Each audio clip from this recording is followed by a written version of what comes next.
Thank you, Madhav, for coming for today's episode at Mera Pehla Crore. And it's my pleasure to host you today. And I'm really excited to talk about Zippy's journey from inception to what it is today and what it's going to be in the next 5 years. And if you could just introduce yourself for the audience so that we can start the episode from there. Sure, excited to be here. Madhav, building Zippy, and we're India's number one same-day delivery and two-hour delivery platform for D2C brands and e-commerce businesses. We're currently present across 12 markets, and we're headquartered in Gurgaon. And yeah, we're enabling super fast deliveries for 140 plus D2C brands, e-commerce businesses, and marketplaces across India today. That's great. Um, so let's start with your journey first. So I would like to know about who is Madhav Kasturia as a person. So like we see that you come from modern school, and you told me that you come from the Vasant Vihar branch. So like we all hear the name modern school in Delhi at least uh, in the school spectrum. So is it worth it? Like how was your experience at modern school?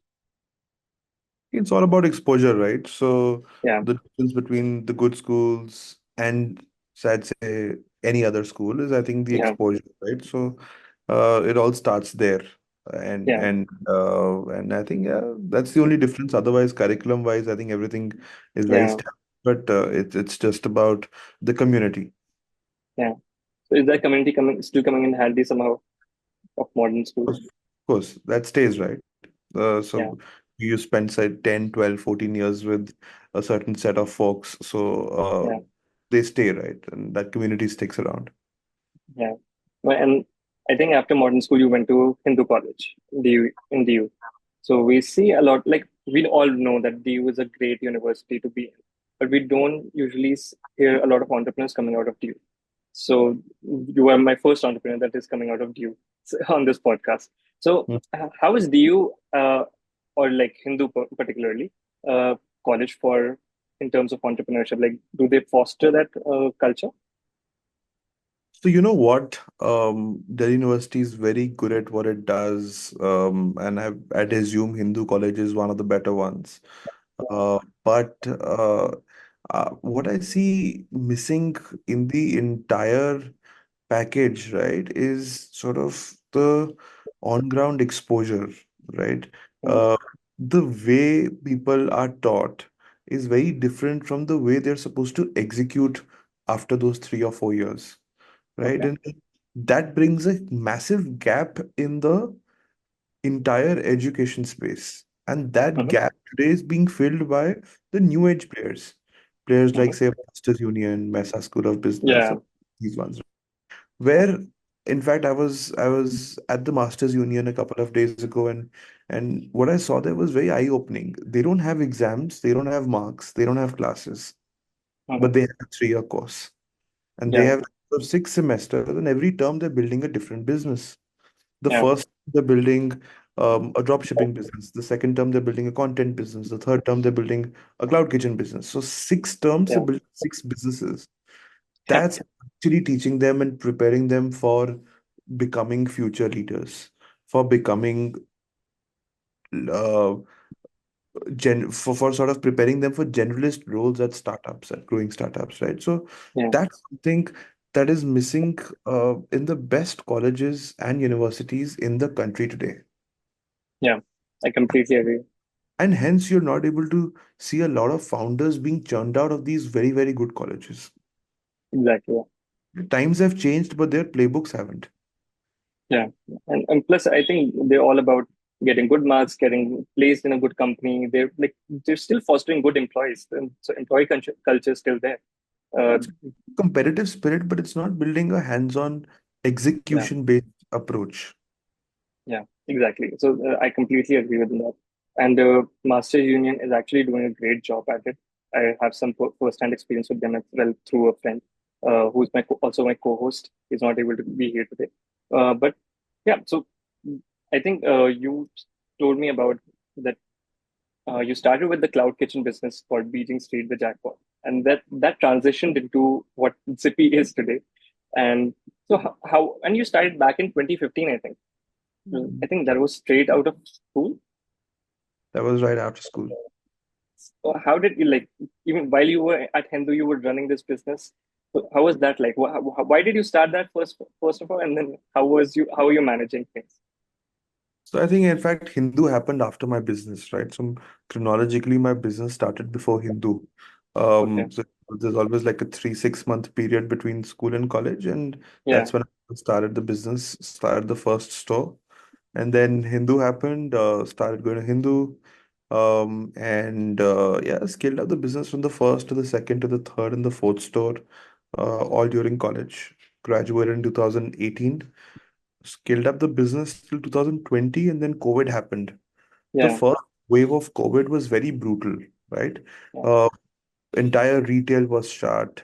All B2C businesses were shut, and two of our four stores were shut for almost 21 days, and that sort of gave me time to think of a more scalable playbook, right? Having built brands over 5 years, I wanted to sit on the other side of the table on the enabler seat, helping brands expand using my set of cloud kitchens back then. And we Yeah. signed up. I reached out to 30 CXOs on LinkedIn. One happened to respond. He was the CEO of Baskin Robbins India back then. Signed up the Oh, brand, okay. helped them expand using our cloud kitchens. Signed up their other brand called the Brooklyn Creamery. Signed up Keventas, a bunch of other brands, and then I think that's the beginning of our dark store playbook. And then when we did Okay. it with a bunch of cold chain players, we said let's stitch the last mile experience uh, and own the entire post order experience, and that's how Zippy was born in 2021. Okay. And so we were also talking about like Hindu college and you managing your time with the cloud kitchen. But and we also touched upon the that DU is not teaching a lot of execution on hands execution. But still, see a lot of uh, entrepreneurs coming out of IIT Delhi itself. So, what is IIT doing differently? Because it's in this same city, maybe a different course or line of work.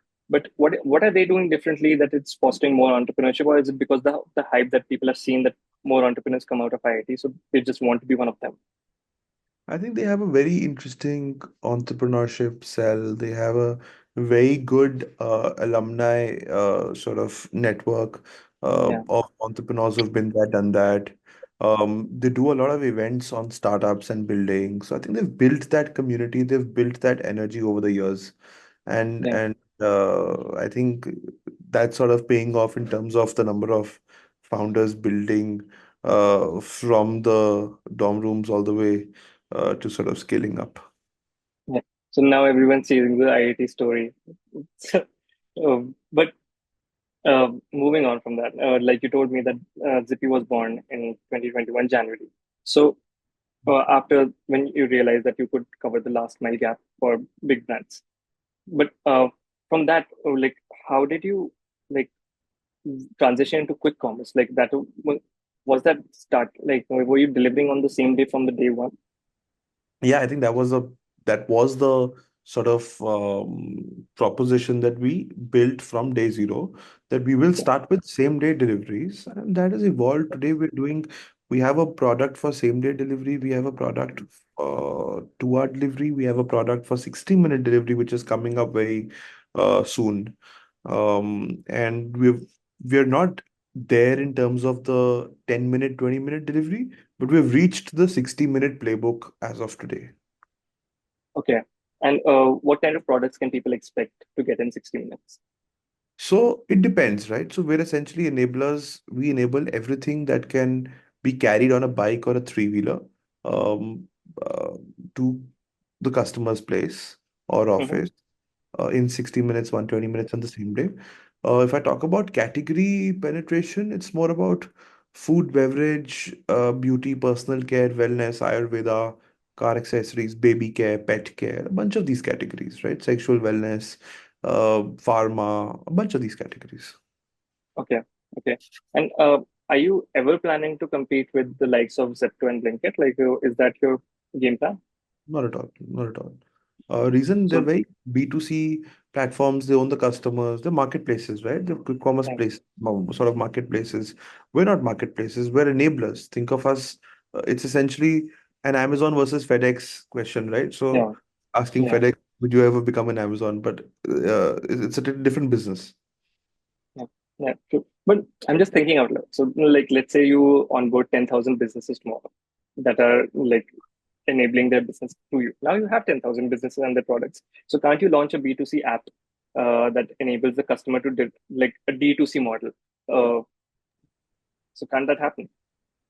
No, so yeah, we don't plan, at least as of today, we don't have plans of going B2C. We're loving the B2B playbook, and we want to sort of enable a lot of these journeys of brands reaching their customers in minutes and hours. And that's what the entire org design and the DNA of the organization is also today. All right.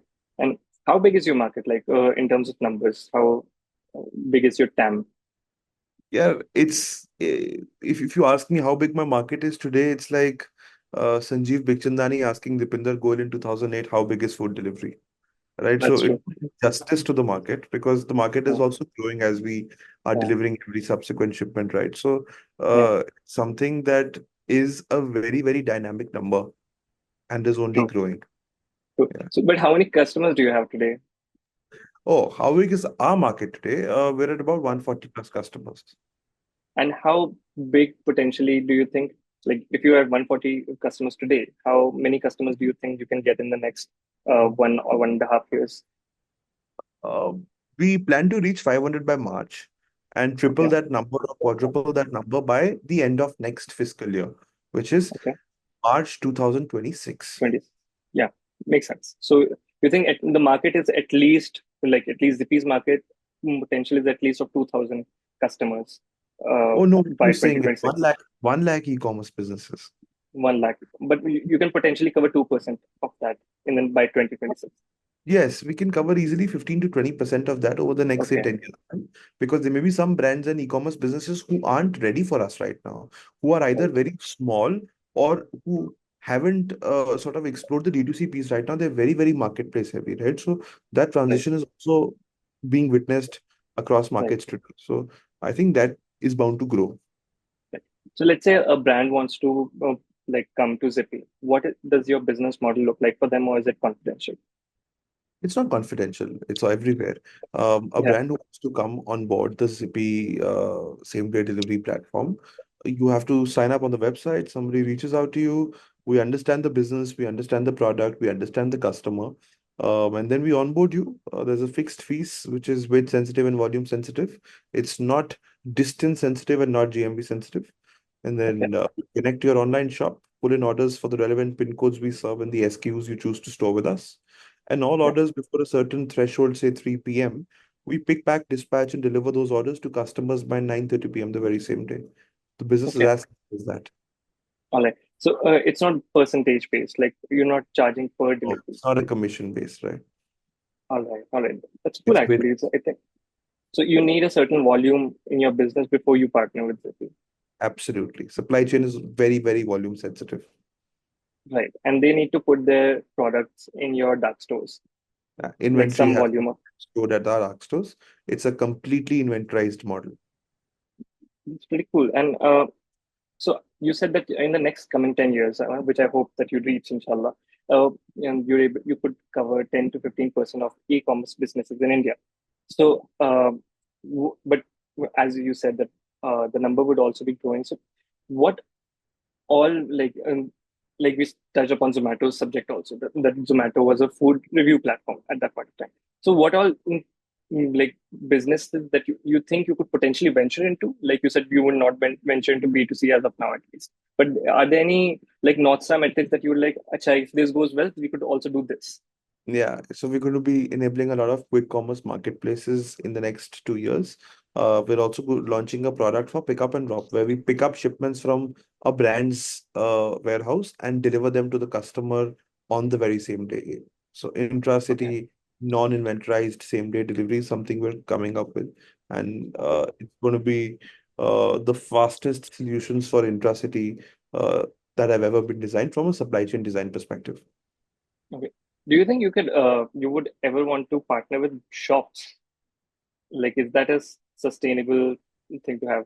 Don't see ourselves again. It's a very 3P quick commerce model, but there are companies solving for that. GeoMart is very big time solving for that in the Yeah. next 1 year.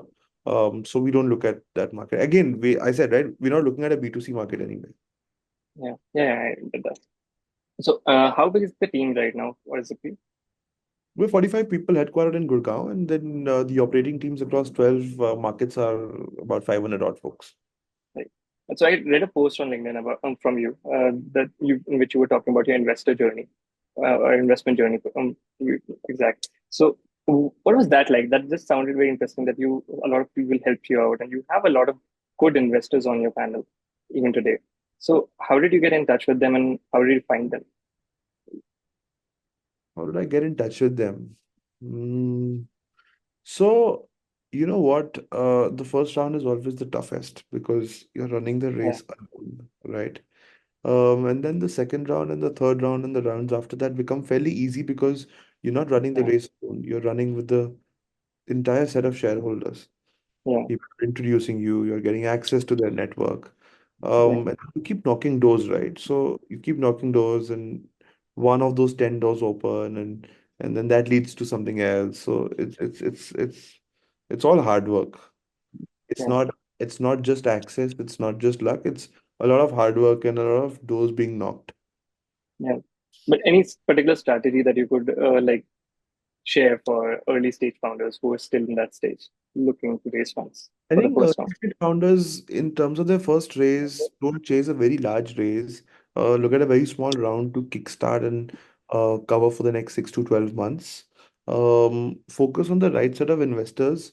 Um, it's absolutely fine to do a nice angel round, because angels are very, very helpful on day zero and sort of open a lot more doors for you as compared to the larger funds on day zero, right? And it's also faster to close an angel round than a fund round when you're the only one building the business in the very Yeah, first round. So I think a nice small angel round to cover for the next 6 months or 1 year, and then raising a subsequent round. That's the playbook I sort of yeah, I love. it's great. And so you don't have a co-founder, right? No, I'm a single founder supported by six leaders. Yeah. So how does that work? So because were people did not be didn't people question that when you were raising funds? Because I've seen that people usually like a team with co-founders, but not too many, but at least two. No, so you know the founder of Oyo, right? Yeah. He's a But single founder. he's a single founder, yeah. The But founder. he had a good founding team, right? Yeah, so everybody has a good founding team. So Yeah, then the founder of Paytm. yeah, true. So is it Zippy profitable right now? We're not profitable right now, but we're on our path to profitability, and we're looking to break even somewhere in the 120-day, 150-day period Oh, from now. from now. So within this fiscal year at least. So you'll be profitable. Like if you break even in the next 150 We'll days. be delivering a single-digit EBITDA this year. Oh, that's great. And you have you While, are while while we seem to be entering the October season, but we should remember we have almost 6.5 months away from the end of the financial year, right? exactly, The end exactly. of the year, but we're just half through. Yeah, exactly. So like it's September only. It's 6 months into the fiscal year. Two clean quarters left. Yeah, 2 quarters left. So I really hope that you were able to get to the like positive like profitability aspect, and we can probably do another episode after that. But I think that you're one of the few founders who are very active on LinkedIn. And is there a reason that you started posting on LinkedIn, or did someone tell you? And how is that working for you? Is your personal brand helping you open some doors? While it does, but that's not the prime intent, right? I love Yeah, staying engaged with my audience, with my community, and also learning, right? It's all about learning. When I open LinkedIn early in the morning, I see posts from founders, investors, and other stakeholders in the ecosystem, and it's so good to sort of read those posts and learn. And the best way to pay it forward is by sharing some life stories on LinkedIn. yeah. So I'm glad that you touched upon the pay it forward yourself. I wanted to ask you that you were very heavy on paying it forward because of your journey, because some people have helped you out, and you are a big believer of helping other people out in their journey, or at least in the early stages. So, how do you do that? Like, first of all, why do you do that? for our audience, because I've read that post. Maybe not many people have read that, but why do you do that, and how how many people reach out to you for help on average, and like per month, and how many are you able to help out? Let's not get there how many people reach out for help, but why I pay it forward and how I pay it forward. So you know what? People help you on your day zero, on your day one, on your day 10, right? And there are and they give you access, they open doors for you. And when Yeah, you grow by a certain percentage and you grow to the next stage of the journey, it's very difficult to pay back. Uh, and there is no way you can pay it back. And it can't be paid back in currency, it can't be paid back in kind, it can't be yeah, paid back in time, right? So the best way to keep the ecosystem going is to pay it forward, yeah, right? That's the only fair policy of the ecosystem is just pay it forward. yeah. And yeah, I think we meet a lot of young, energetic founders building their businesses, hustling through their journeys. And it's so good to see them building. And yeah, we love to cheerlead those journeys from the sidelines. Yeah. And you're an investor yourself for the last 2 years. Yeah. So I personally, I'm an investor in a couple of companies. And yeah, it's Can you share your portfolio? it's all there on my LinkedIn, but Yeah, for very the audience who's watching the podcast. yeah, so very sector agnostic one. There's a deal called Stage. There's a company called Stage. It's Netflix for Bharat. Okay, Similarly, there's another consumer company on the fintech side. A bunch of those ones. okay. So Some are raising basically, subsequent rounds, uh, and some are going through rough weather. And that's about the angel investment journey, right? So few which win. is your best company so far that you've invested in and who's doing really, really well? Yeah, so Stage is there. Stage is done, I think, one subsequent round. A bunch of them. In fact, I need to go back to my list. I don't exactly remember all of them. Done about 18 deals till now. But I'll tell you the interesting ones. Uh, you may or may not have heard of a few of them. So there's a Yeah. brand called Swageasy. It's a full stack platform for gifting services. Univest just got their license. I think it's similar to Grow and Zerodha. So it's a fintech platform. Stage is again Netflix for Bharat. Grip Invest is there. There's a very interesting gin brand called Cherrapunji Gin. Okay. They do stainless steel bottle and they make it out of rainwater. So you should go and check that out. Yeah, I thought Greater Than was doing well in that space. Gin, So there are a lot of brands now. yeah, I did a lot of brands now. Yeah, They're only but making gin tequila in the last 5 years, so there are a lot of gin brands. yeah, Um, every state has their own gin brands. Goa has its true, own gin. Delhi has its own true. gin brand. Yeah, cheer But up. One to look good for. I also have another question, like as a like just a Zippy fan. That are you planning on going to Shark Tank anytime soon with Zippy? Answer that. I feel uh, it's too late for us. Shark Tank is too late for us. Really? Uh, I've seen some companies who come in quite late also in their journey, but at least they get good PR after out series, of it. after series A, After Series A, I don't know about that, but I saw someone there are who's a bunch of them. There are a bunch of them, but we don't see any value. We have a bunch of sharks on the cap table already. yeah, I Uh, saw. So we don't see any value in sort of going there and rather leave the platform for early stage founders to build their journeys and their 0 to 1 journeys. True. That's actually very kind of you to think that way. And how much money have you raised so far? Controversial topic since we've Okay, just closed the transaction, which is undisclosed. But prior okay, to this transaction, we would have raised north of $3.5 million dollars all right. And when are you going to disclose this future transaction? in the coming quarter, O&D quarter. Okay, got it. I think I've covered a lot very quickly in this episode, and I was able to wrap it under 30 minutes. We're I, known for speed.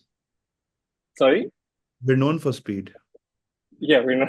So that's great. Actually, that can be the tagline of this like particular episode also. I think this is my shortest episode. I don't think I've ever done this quick, like any episode this quickly. It goes at least till 40, 45 minutes. But I will give you the rest of your time back. And thank you so much for coming on today's episode. And I really hope to see you again. And Like, maybe yeah, in the next fiscal year to cover your journey until then, inshallah. And mm, yeah, would you like to say anything to end nothing. this I think episode? it's great to be here and looking forward for this one to be out soon. Thank you.